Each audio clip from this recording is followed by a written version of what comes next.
Telugu Desam party, YSR Congress party Telangana నుంచి 2014 తర్వాత out అయిపోయింది. 2014లో అందరూ పోటీ చేశారు. తెలుగుదేశం పార్టీ 15 సీట్లు సొంతగా, 14 సీట్లు సొంతగా, 5 సీట్లు భారతీయ జనతా పార్టీ ఇద్దరు కలిసి జట్టు కట్టి గెలుచుకున్నటువంటి పరిస్థితి. అదే సందర్భంలో సిపిఎంతో కలిసి ఒక ఖమ్మం జిల్లాలో కలిసి పోటీ చేసింది. ఆ రోజున మిగతా తెలంగాణలో పోటీ చేసింది.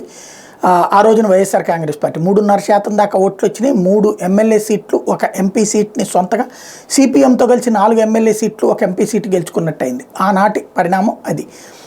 అప్పుడైతే తెలుగుదేశం అప్పర్ హ్యాండ్ టోటల్గా ఇద్దరిలో కంపేర్ చేస్తారు. 2019కి వచ్చేటప్పటికి, 18కి వచ్చేటప్పటికి వైఎస్ఆర్ కాంగ్రెస్ పార్టీ శాంతం డ్రాప్అవుట్ అయిపోయింది. తెలుగుదేశం పార్టీ కాంగ్రెస్తో కలిసి పొత్తు పెట్టుకుని వెళ్ళింది. అక్కడ చతికిలబడినటువంటి ఇంపాక్టే తెలుగుదేశం పార్టీ వరుసగా 4 టర్మ్స్, మొన్నటితో కలిపితే 5 టర్మ్స్ ఓటమి పాలవడంతో ఇక తెలుగుదేశం పని అయిపోయింది.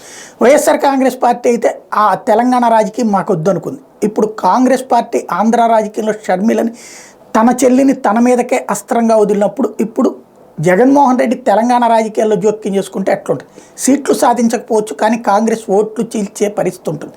క్రిందసారి మొన్న షర్మిలే చెప్తోంది, 10,000 ఓట్ల లోపు గెలిచినటువంటి 35 నియోజకవర్గాలు అక్కడ నా పోటీ లేకపోవడం వల్లే గెలిచిందని.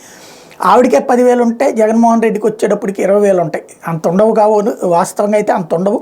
రాజకీయాల్లో 2 రోజులు ఎప్పుడు 4 కాదు. బట్ జగన్మోహన్ రెడ్డి అక్కడ ఇన్వాల్వ్ అవుతాడా అన్నటువంటిది ఒక చర్చ. బట్ ఇన్వాల్వ్ కాడు అన్నటువంటిది ఒక స్పష్టత.